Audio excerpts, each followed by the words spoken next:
gravar aqui.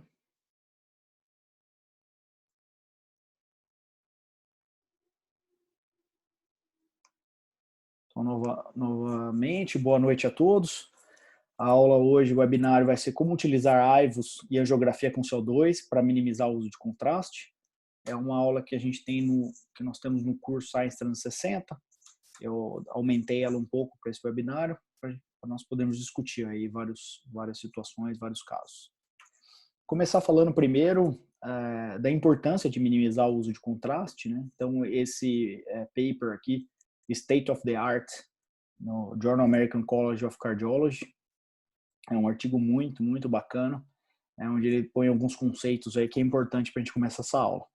Primeiro que a injúria ou anefopatia induzida por contraste é uma importante complicação após o uso de contraste iodado e tem um impacto econômico significativo, né, com mais procedimentos e mais dias de internação nos pacientes.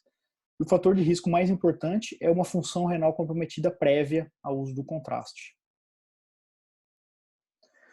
Então, a Contrast Induced Injury, né, que é AKI em inglês, nefropatia induzida por contraste, tem a definição de um aumento na creatinina plasmática nas primeiras 24 horas depois de exposição ao contraste. E o pico, geralmente, em até 5 dias. Né? O mais comum de definição nos trials clínicos é o aumento na creatinina de 0,5 ou aumento de 25% no valor basal, avaliado após 48 horas do procedimento. Então, depois de 48 horas, você vai avaliar se aumentar em 25% ou em 0,5, já pode classificar esse paciente como um paciente que tem uma nefropatia induzida por contraste, não necessariamente vai evoluir para diálise ou alguma coisa pior, né?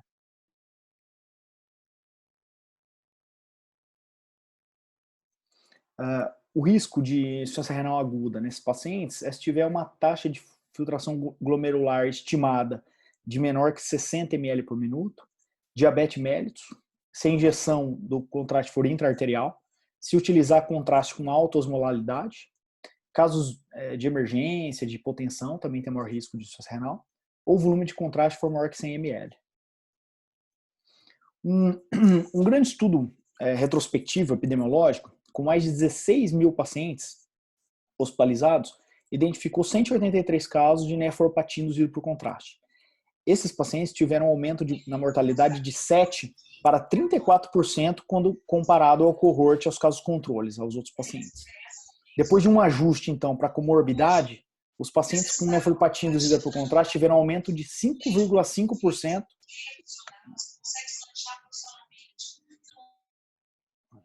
Desativei o som aqui. Depois de um ajuste, tiveram um risco aumentado de 5,5% no risco de morte.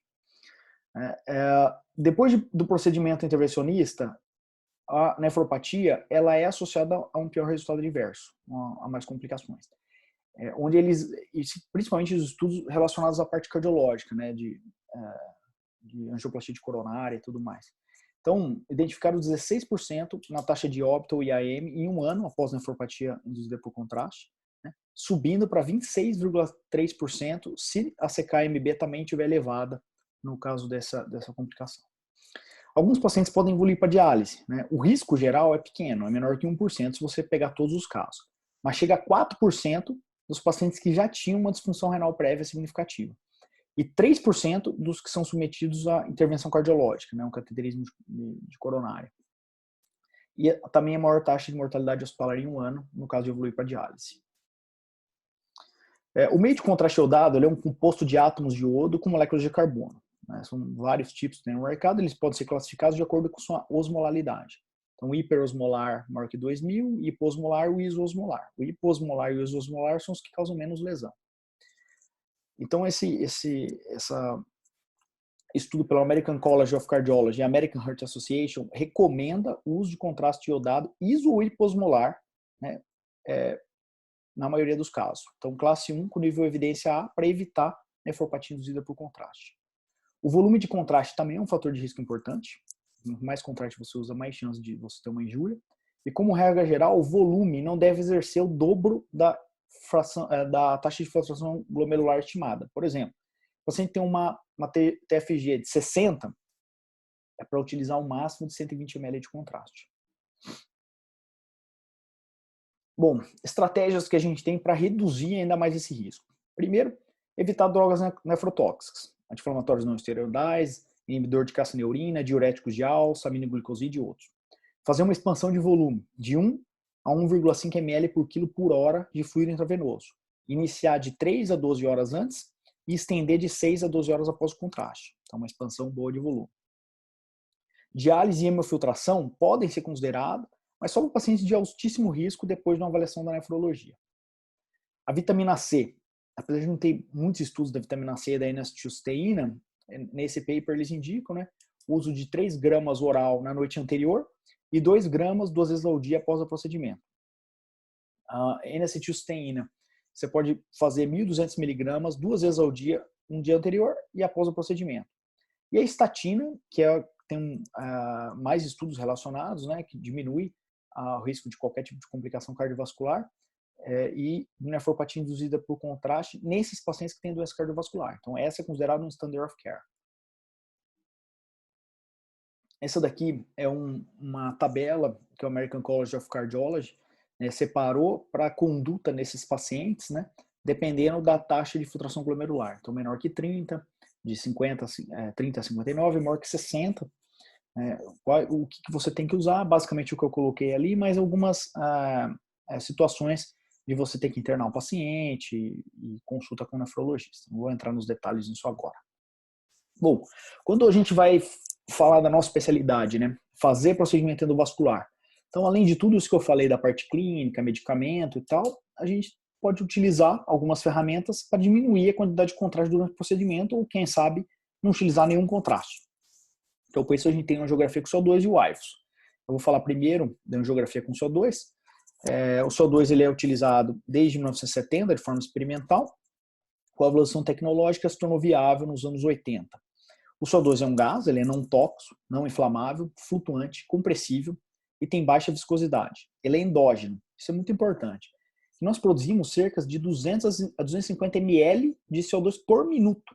Então, se você fizer uma injeção de 50 ml, esperar 1 minuto é o tempo que nós precisamos para eliminar mesmo. Então, não tem muito problema utilizar o CO2 na forma de contraste. E para você ter uma ideia, em torno de 120 litros estão armazenados nos tecidos do corpo humano.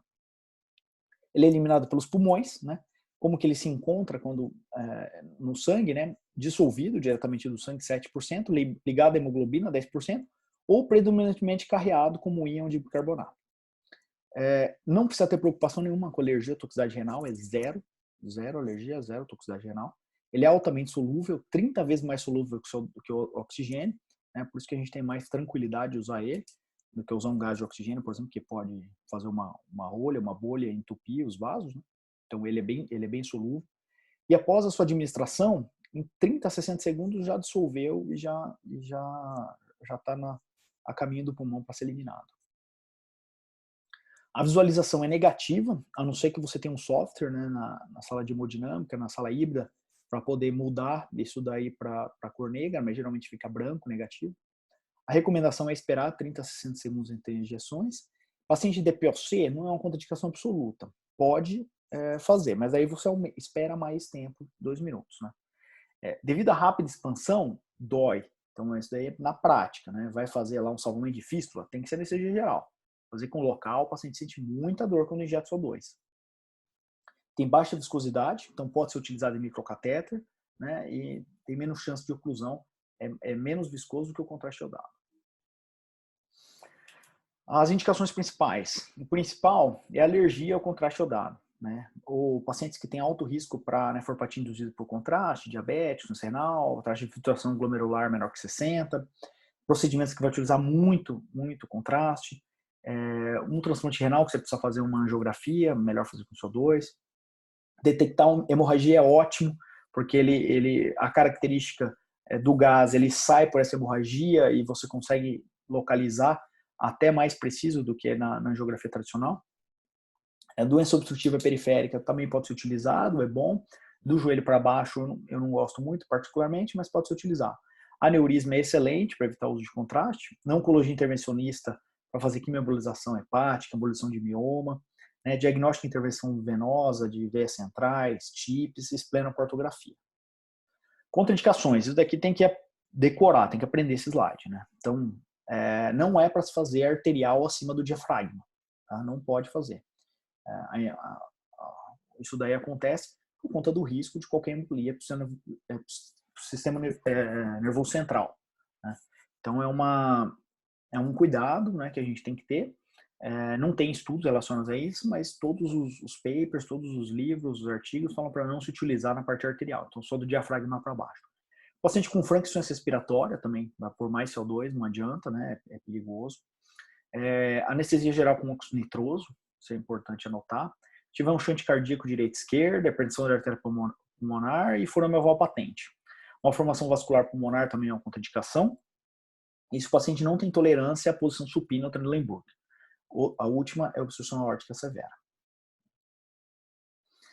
Bom, a qualidade das imagens depende da quantidade de sangue que você consegue mobilizar pelo CO2, né? Então você precisa ter bastante volume para poder mobilizar e você poder ter o contraste. Se você injeta pouco, por exemplo, na aorta ou no aneurisma, acaba o gás vai boiar, né? Vai ficar na parte anterior. Então vai dificultar você enxergar realmente qual que é a estrutura do vaso. Tem um potencial de aumento de radiação, porque os protocolos, o ideal é que seja 6 frames por segundo, né? Então, um exemplo aí, uma angioplastia de artéria renal, e no final confirmamos com uma angiografia tradicional, um pouquinho de contraste, né? Só para confirmar que deu tudo certo. O CO2, então, ele é mais leve que o sangue, ele boia anteriormente. Isso é uma vantagem para você visualizar os vasos anteriores, como o tronco celíaco, o mesentérico superior, o mesentérico inferior. Só que a flutuação ela pode comprometer a análise do aneurisma. Então, aqui eu comparando uma angiografia convencional do tronco celíaco, mostrando a artéria hepática, a artéria esplênica, né? Como são bem parecidos, aí você consegue ter uma boa avaliação. Né? Já para o aneurisma, a imagem A está em perfil, né? Então você consegue ver a saída dos vasos, em B, só que você não consegue ver o resto do aneurisma. Fica tudo na parte de cima mesmo, anterior. Né? Em B, mostrando aí o contraste, né, com CO2, uma dificuldade de você achar os vasos aí nessa situação. Né? Então, quais os equipamentos que a gente usa? A gente usa o Angio7 de CO2, que é uma válvula, né, que a gente usa, que vai bem, ou um pouquinho mais avançado, o Angiodroid, um injetor de CO2, ele é computadorizado, cuida da pressão, volume, então todos os parâmetros que você pode utilizar, são os dois que a gente tem aqui em São Paulo. As aplicações a gente faz para diversos procedimentos, eu vou mostrar alguns exemplos aqui. Então, acesso para diálise, né? O paciente urina, você não quer utilizar contraste ou tem uma alergia, então você pode utilizar que ele é muito adequado.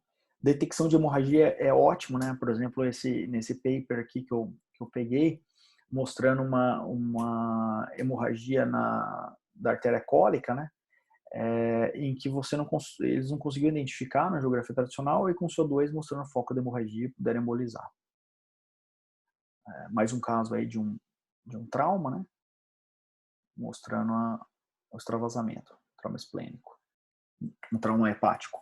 Para doença arterial obstrutiva periférica, pode ser utilizado para aorta, ilíaca, femoral, poplite, distal. Uma ressalvazinha aí a parte distal, que eu particularmente não gosto muito, mas eu vou explicar como é que eu faço mais para frente. Então, exemplos aí de um kissing stent, né, na aorta distal. Para doença obstrutiva periférica pode ser utilizado, a recomendação é você fazer papaverina associado para fazer uma vasodilatação e elevar as pernas para o CO2 sair, né, do compartimento. O que me incomoda um pouquinho é que às vezes a gente não consegue elevar, né, dependendo da maca onde está, e o CO2 fica lá parado. Aí você não tem uma noção direito do escoamento, como que está. Daí nessa situação, o que eu faço? Faço toda a parte aorta, ilíaca, femoral superficial com CO2. Quando eu desço lá embaixo, faço bem diluidinho, 1 ml de contraste, diluído para 10, na sala híbrida, na sala de hemodinâmica, você consegue ver bem. Distal me ajuda muito na realização dos procedimentos. Né? Aqui mais um exemplo de uma angioplastia de tronco tipo peroneiro, né? Bem delicada, com CO2. Implante de filtro de via cava também é uma solução. Né? Paciente alérgico a contraste, insuficiência renal, é muito fácil, muito tranquilo utilizar. Uma das coisas mais fáceis de usar o CO2. Falando aqui.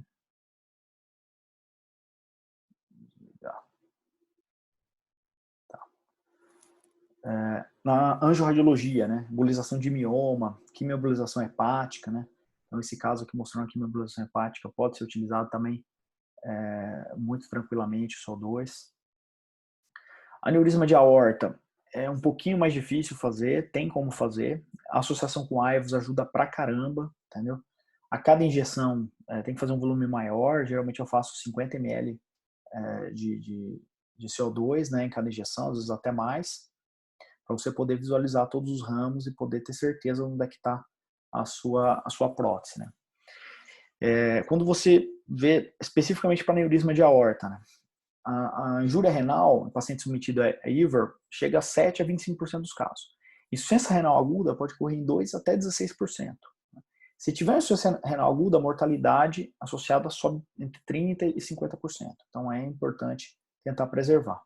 O CO2 ele pode ser utilizado como contraste exclusivo, mas como eu falei, ele pode ser na adição ao contraste iodado, você vai usar muito menos contraste iodado. Então faz a angiografia, cateterismo renal, injeta só um pouquinho, confirma onde está renal, tem várias técnicas, várias formas de você minimizar a quantidade de contraste que você vai utilizar.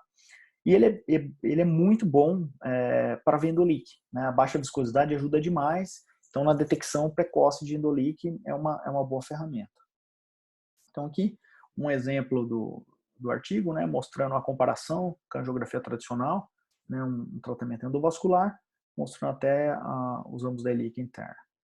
Né. Aqui mais um caso, após a implante do stent, um tratamento de um endolique. Vou mostrar essa imagem mais para frente. Em 2018, eles publicaram esse artigo no Annals of Vascular Surgery, né, uma avaliação retrospectiva de pacientes submetidos a IVR com CO2 que tinham disfunção renal severa ou alergia ao contraste. Né? Então, dos 381 pacientes, 30 tinham esse perfil. Os resultados foram similares para tempo de fluoroscopia, tempo de operação, número de stent grafts, técnico... Quem que tá? Quem que tá com o áudio ligado aí?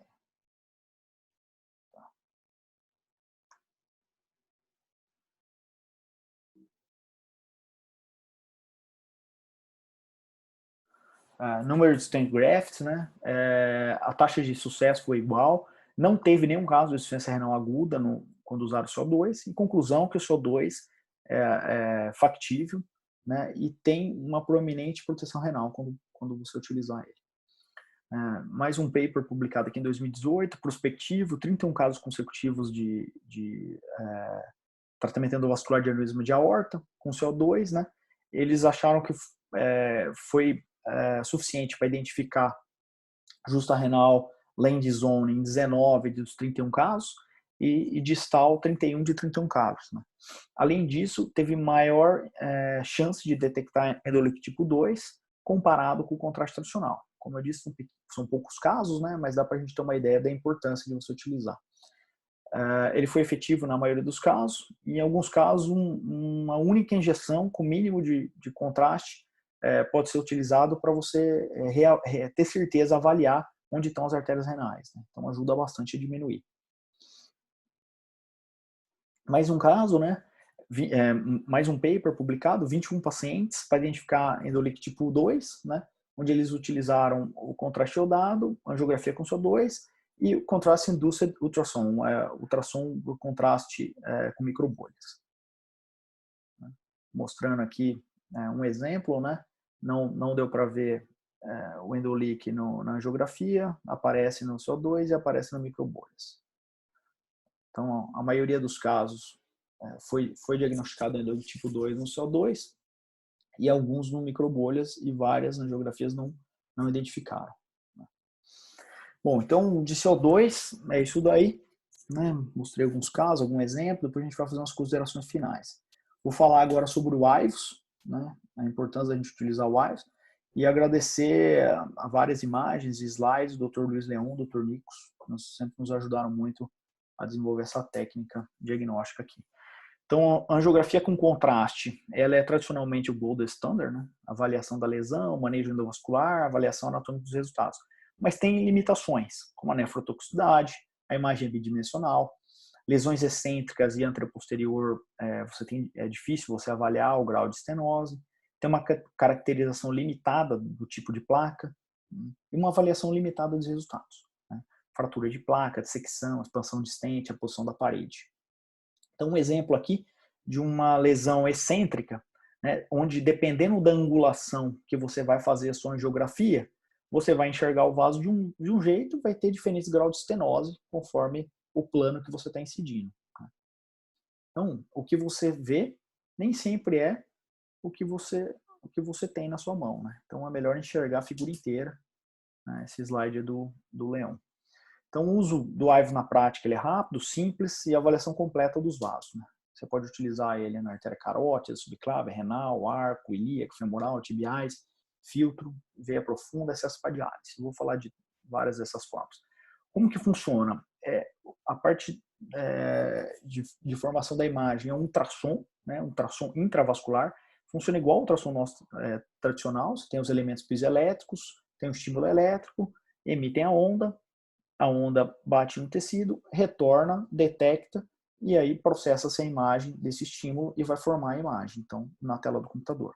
Então, da mesma forma que o ultrassom normal, só que você tem duas formas. Ou ele gira e vai emitindo um ultrassom em toda essa parede e vai coletando os dados, ou ele é fixo, mas tem várias fitas aqui que conseguem emitir e receber ultrassom. Né? Então, são as duas tecnologias que eu já vou mostrar para vocês. Então, você pode ter 256 linhas, né? Ou 512 linhas escaneadas por imagem, ou 30 imagens por segundo, quer dizer, em um segundo ele gira 30 vezes e forma uma imagem. Né? São as duas tecnologias que a gente tem disponível. Né? A parte mecânica, que é o motorizado, que é esse que eu falei que gira, e o eletrônico, que chama Electronic Phased Array. Já vou mostrar. Então, basicamente, nós temos dois aparelhos de AIVOS no Brasil, nos Estados Unidos também, eu acho. O da Boston, que é esse mecânico, onde a imagem é de excelente qualidade, mas ele precisa girar aqui dentro, um motorzinho para girar e para formar essa imagem aqui, né?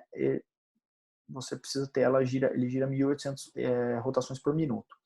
O Vulcano, eles são várias fitas que vão emitir a imagem. Então, cai um pouquinho a qualidade da imagem, mas ele é muito mais fácil de utilizar e o perfil é muito menor. Então, para ver aqui, ó, o Mechanical System, né? E esse Electronic que eu falei, ó, que cada uma dessas fitinhas que vai emitir e receber o ultrassom. Né? Então, o que a gente mais usa é o Vulcano, sem shaft rotativo, sem partes moles, o Lumen para guia central, o design coaxial aumenta a forma de você conseguir introduzir ou retirar. Né? Você tem algumas vantagens, que são rápido preparo, 5 minutinhos já está pronto, enquanto que no outro você faz bolhas, tem que colocar bastante soro.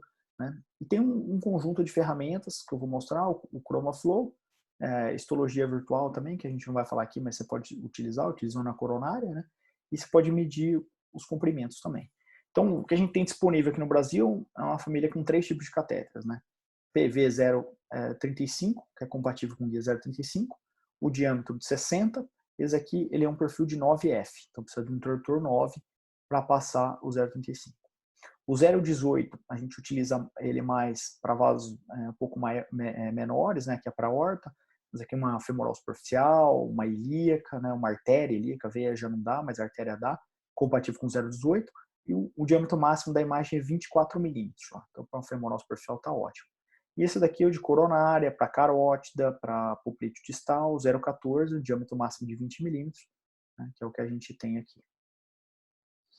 Então, no modo B, você vai identificar os pontos anatômicos, a área, a movimentação da parede, morfologia e volume da placa, ulceração, dissecção, trombo, lesão concêntrica, excêntrica. O ChromaFlow, ele é ótimo. E você tem informação sobre fluxo. Você não consegue medir velocidade nem nada, mas você consegue identificar onde que o sangue está indo, em dissecções, né? Em fraturas, ver se o lumen tem fluxo ou não.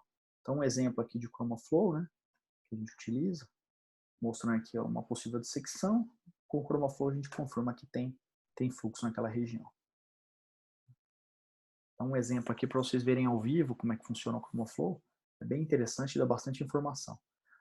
O AIVOS também ajuda a gente a ver se tem boa posição dos stents, né? Se eles estão bem coaptados na parede. né? Aqui um exemplo de um stent que está com uma péssima posição, tem que pós-balonar, ou foi escolher o tamanho inadequado. Vou separar por alguns tópicos, né? Então, primeiro, doenças da aorta. A gente utiliza o IVO, serve para mapear a anatomia, confirmar medidas, confirmar a cateterização do ramo contralateral, identificar trombo e cálcio. Após a liberação da endoprótese, para ver se está bem coaptado, identifica secção, sítio de entrada, de reentrada. Então, é excelente. Então, um exemplo aqui de um caso, marcando na tela o IVO só com uma fitinha e depois comparando com a angiografia, né? O colo e tudo mais. Então, a gente consegue marcar na tela, fazer o IVO, fazer com só dois. Uns exemplos aqui de como que a gente enxerga, né? A veia renal, a artéria renal esquerda, desculpa, a artéria renal direita, a artéria renal esquerda, o colo, onde você pode calcular os diâmetros, a área, se você quiser, o tamanho da ilíaca. Então, você faz todas as medidas. Aqui eu vou mostrar, ó, passo a passo. Deixa eu voltar aqui no começo. Desde o comecinho, ó, aorta, tronco celíaco, né?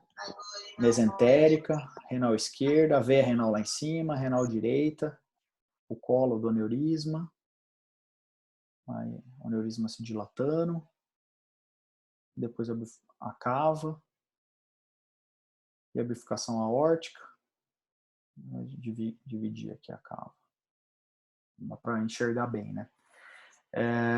São poucos estudos, né, que comparam a utilização do IVOS ou não, né, mas é uma modalidade que você pode utilizar, né? Esse paper aqui, no Annals Vascular Surgery, mostrando bons resultados com N de 20 pacientes, né? Pouco caso, mas mostrando que o risco de lesão é bem baixo, disfunção renal.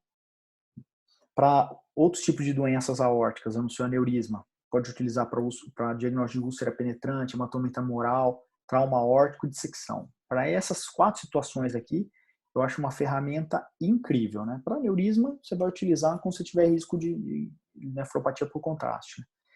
Mas aqui ajuda demais na decisão terapêutica, né? Quando você usa o IVOS no tratamento da aorta, você diminui o volume de contraste e o tempo de exposição.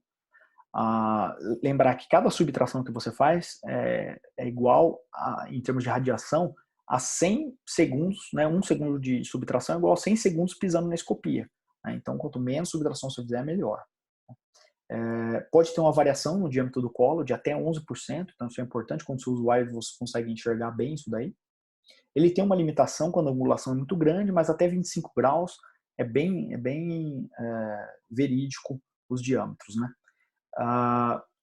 No arco aórtico, então, na zona 1 e na zona 3 é bem tranquilo utilizar. A zona 2 depende do grau de angulação da posição do IVOS onde você está. Pode errar um pouquinho no diâmetro, né? Tem que considerar isso daí por conta da posição do catéter na parede.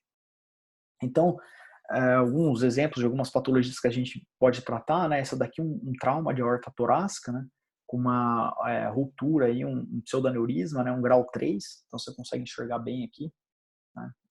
Aqui todo o fluxo para fora, aqui um pseudaneurisma, né? Como se fosse o grau 3 aqui nessa publicação do Journal of Vascular Surgery. Então você consegue fazer o tratamento bem e medir o tamanho da aorta antes, depois escolher a melhor prótese para esse caso. Hematoma intramural também, você consegue fazer o diagnóstico para você prever o melhor tratamento, né? A dissecção tipo B é excelente para confirmar o acesso primário lá em cima, as outras entradas que tem, quais os ramos que estão envolvidos, determinar qual o oversize que vai ser ideal, né? E confirmar o resultado técnico com menos fluoroscopia e menos contraste, né? Então, esse é um exemplo aqui que eu gravei quando eu estava no fellow lá com o Dr. Ricardo A1, né? Onde ele fez um tratamento de um aneurisma de aorta, né? Marcou a subclávia com guia, com IVOS, né? Mediu os diâmetros e fez o tratamento só com IVOS, né? Para dissecção de aorta, então, eu acho incrível a técnica, né? Vou mostrar um caso nosso aqui que nós tratamos, né? Onde você consegue identificar os ramos certinhos e determinar qual que é a melhor posição que você vai liberar essa prótese. Então, esse é um paciente com uma dissecção importante, né? Uma isquemia dos membros inferiores, né? Isquemia renal, né? Você vê que quase oclui aqui na aorta infrarrenal, né? Uma dissecção bem importante. Nós optamos por fechar o colo proximal, né? Aqui dá para ver a dissecção, não tinha um espaço para subclave, né? Nesse caso a gente optou por fazer a chaminé, mas o mais indicado talvez teria fazer um bypass aqui e ocluir essa subclave, né? Mas optamos por isso naquela época. Então fizemos tratamento primário, né? Uma extensão toda aqui e na hora já reperfundiu as viscerais, né? Então mostrando aqui a comparação, né? Entre o AIVUS pré e pós na mesma posição, né, na mesma altura, mostrando aqui ó, a luz verdadeira, aqui toda a luz falsa, e aqui tudo aberto, né? Aqui bem na altura das renais, né, mostrando uma expansão grande do lúmen, né, aqui a renal direita. Né, utilizamos também, num caso de tentativa de identificação do que estava acontecendo numa prótese, e conseguimos confirmar um diagnóstico aí de um endolique tipo 3, né? Você vê como tem uma falha aqui na parede da endoprótese, onde estava o vazamento. Conseguimos tratar isso daí com cuff e com onyx. Para membro inferior, né? Serve para membro inferior? É excelente, eu adoro. Mas não temos muitos estudos, né, determinando se realmente altera resultado ou não. Então, essa publicação de 2017 é como se fosse uma meta-análise, né? Eles buscaram todos os artigos publicados de AIVUS e doença obstrutiva periférica, identificaram 13 estudos, no total 2.258 pacientes, né? E analisando esses estudos, que a maioria eram retrospectivo, né? A taxa de sucesso geral foi de 90% a 100%, a taxa de patência de 45% até 100%, e o follow-up de 4 a 60 meses. 3 desses estudos comparou o AIVUS com no AIVUS angioplastia, com angioplastia sem o AIVUS, né? E nesses estudos mostrou que teve menos amputação e menos reintervenção, né, em favor de quem usou o AIVUS. 5 estudos avaliaram a utilização do AIVUS para identificar a reentrada no lumen verdadeiro, né, com taxa de sucesso aí, entre 97% e 100%. Né, então, resultados positivos. Um estudo apenas utilizou o AIVUS mais a traqueotomia, né, mostrando a técnica o sucesso técnico em 100%, e long-term patency de 90% em 12 meses, mas é um estudo único aí, sem braço de comparação. Nenhum desses casos relata nenhuma complicação peri- ou pós-operativa relacionada ao uso do AIVUS, né? Só que 2 desses estudos sugerem um aumento nos custos em torno de $1.000 a $1.300, né, na internação desses pacientes. Então, as possíveis vantagens de utilizar infraguinal. Por que possíveis? Porque não temos ainda estudos, trials, randomizados, comparando, né, uma intervenção com outra. Mas o que a gente acredita, né, que pode ser que diminui a taxa de reintervenção, porque melhora a qualidade de sua angioplastia, sua escolha de stent, escolha de balão, né, onde você vai colocar, da onde aonde. Então, pode ser que diminua sim. Diminuição da taxa de amputação, né? Se você melhora a qualidade, pode diminuir. Alguns dos estudos mostraram que sim, mas realmente a gente precisa de estudos maiores. Aumenta a taxa de reentrada de lumen, escolha adequada do tamanho dos stents e balões. Eu acho que isso aqui é o que mais me ajuda, que eu mais gosto de usar o AIVUS e tomar a decisão do stent do balão baseado na imagem do AIVUS. Além de você voltar lá e checar se você fez tudo direitinho ou não.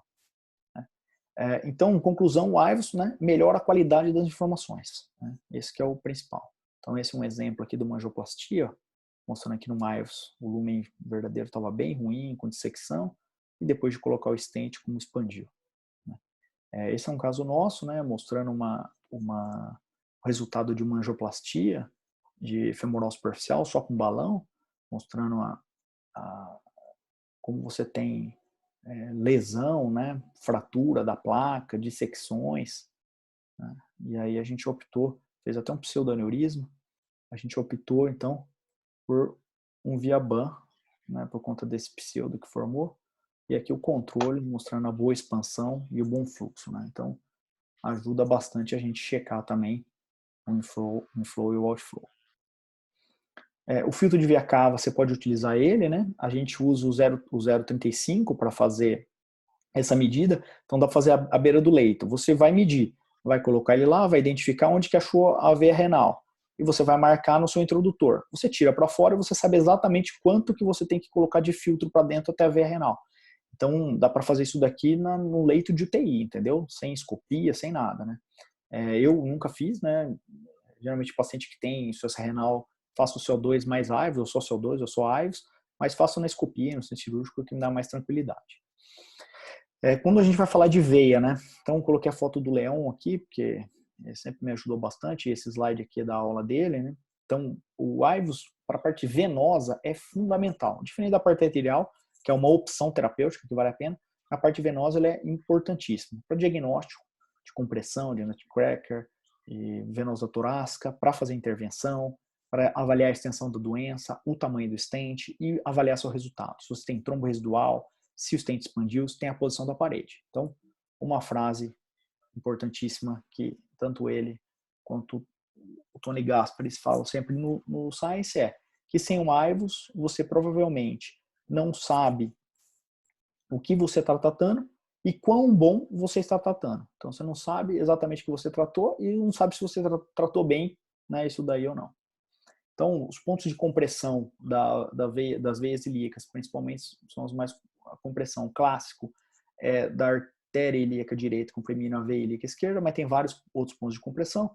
Isso daí ao longo do tempo pode formar bandas fibrosas e levar a sintomas, né, a obstrução. Tem vários pontos de compressão que a gente aprendeu muito nos últimos anos com AIVUS, né? Em modelos experimentais, mostra que uma estenose de 10 a 20% da veia já pode aumentar a pressão venosa, né? E estenose de 50% é o que costuma causar sintomas, né? Então, quando a gente vai tratar as veias, o importante é a gente memorizar a área das veias, o diâmetro que a gente quer que elas chegam. Isso aqui seria de uma pessoa normal, né? Então, serve de parâmetro quando você vai fazer o AIVUS, né? E o IVUS ele se mostrou já em vários artigos, várias séries de casos, superior à flebografia, né, para você avaliar o grau de estenose. Né? A angiografia tem baixa sensibilidade e especificidade, né, em comparação ao IVUS, né, então hoje a ferramenta ideal para escolher o tratamento ou o tamanho do stent é ultrassom intravascular. A regra de 70%, que geralmente a gente adota no sistema arterial, não é apropriado no sistema venoso. Né? Geralmente a gente fala, mas que 70% é significativo. No compartimento venoso, a gente considera que é 50%. O IVUS é importante para você escolher então o tamanho do seu stent, e você pode associar isso daí também a um balloon size maneuver, né? Então, você faz a flebografia, expande o balão e vê se está no tamanho adequado que você estimou da veia ilíaca pré-estenose. Atenção para o missing border, né? Para um lado quanto para o outro, né? Onde ele pode ficar angulado aqui em direção à cava, então some toda a imagem lá, parece que não tem estenose nenhuma, ou para esse lado aqui, some a ilíaca, né, fica uma faixa preta, então tentar ajustar isso daqui para você fazer a medida correta. Então um caso simples aqui de estenose de veia ilíaca, né? Então isso daqui a gente fez esse IVUS aqui a veia ilíaca, e aqui a artéria ilíaca passando em cima, e chegando na cava, né? A gente tá indo de baixo para cima, que eu fiz invertido, essa daqui, eu tenho invertido. Esse daqui é um controle com stent, mostrando que abriu a estenose. Eu vou mostrar mais um caso aqui, que é interessante, um caso onde a gente consegue identificar vários pontos de estenose, né? Então, na flebografia, a gente vê uma imagem negativa aqui, uma aqui e outra aqui, né? E aí eu até pintei aqui na setinha, né? Vamos analisar no IVUS o que são essas imagens, né? Então, a gente fazendo o IVUS aqui, ó, essa daqui eu estou trazendo da cava, né? Então, a gente já vê uma compressão aqui, outra compressão aqui e outra compressão pela ilíaca interna. E aí, finalmente, uma veia ilíaca do tamanho adequado, né? Então, vamos aqui. Então, a melhor diâmetro da veia ilíaca que esse paciente tem, né? Antes das artérias da ilíaca interna. Então, uma área de 156, um diâmetro mínimo de 10 e máximo de 17. Né? Logo depois da artéria ilíaca passar em cima, a área diminuta aqui para 63, né, milímetros quadrados. Né? Pela artéria ilíaca ipsilateral, então 52 milímetros. E quando ela é circundada pela ilíaca interna, né, o ramo da ilíaca interna acaba dando uma voltinha e comprime um pouquinho aqui, a veia acaba diminuindo para 29. Então nós fizemos uma angioplastia, implante do stent, nesse caso foi um wall stent, mostrando aqui uma melhora do fluxo, e um IVUS de controle, né, mostrando a expansão da luz, então, de toda essa esse território venoso desse paciente. Então, comparando aqui foto a foto, né, uma área de 63 aumentou para 140, uma área de 29 aumentou para 135, né, e a gente conseguiu completar o tratamento de forma adequada. Uma outra ferramenta que a gente tem do IVUS agora é o Pioneer, que é um dispositivo de reentrada, né? A nossa equipe teve a chance aí de fazer os 2 primeiros casos do Brasil. Então, vou mostrar um dos casos aqui, como que ele funciona. Ele é um IVUS acoplado a uma agulha que você gira aqui, né?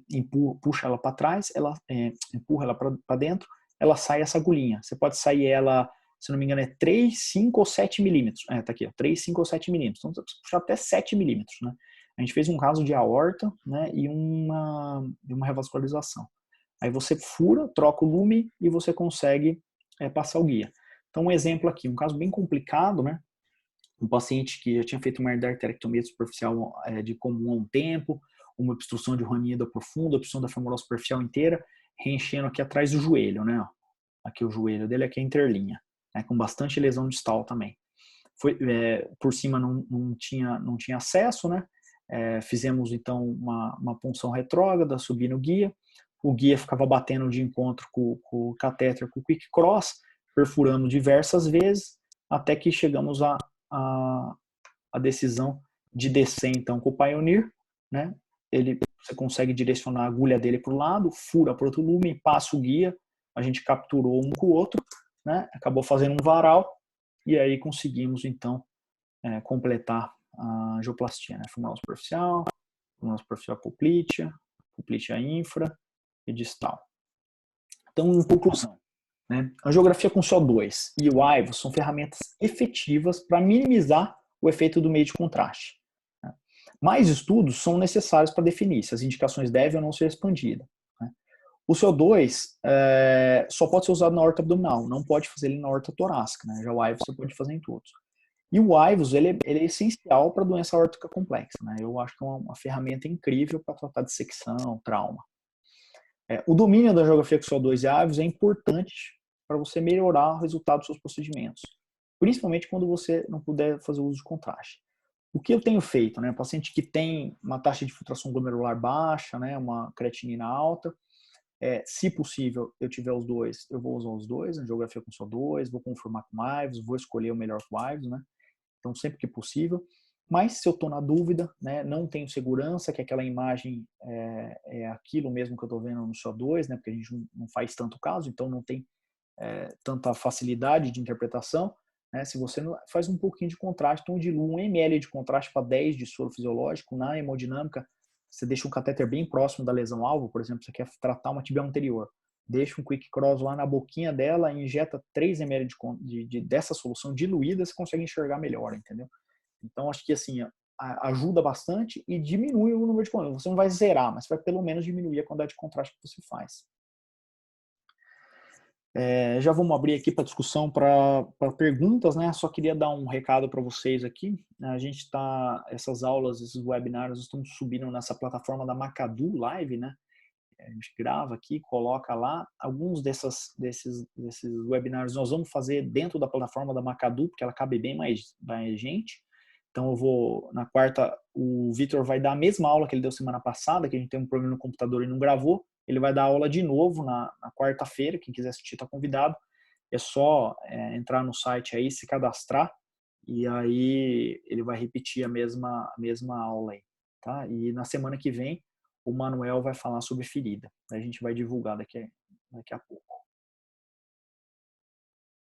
Nossa, falei pra caramba, hein? E aí, Vinícius, tudo bem? Tudo jóia. Bom, vamos ver se alguém tem perguntas aí. Só Eu queria mostrar... vou compartilhar a tela aqui, só uma coisa.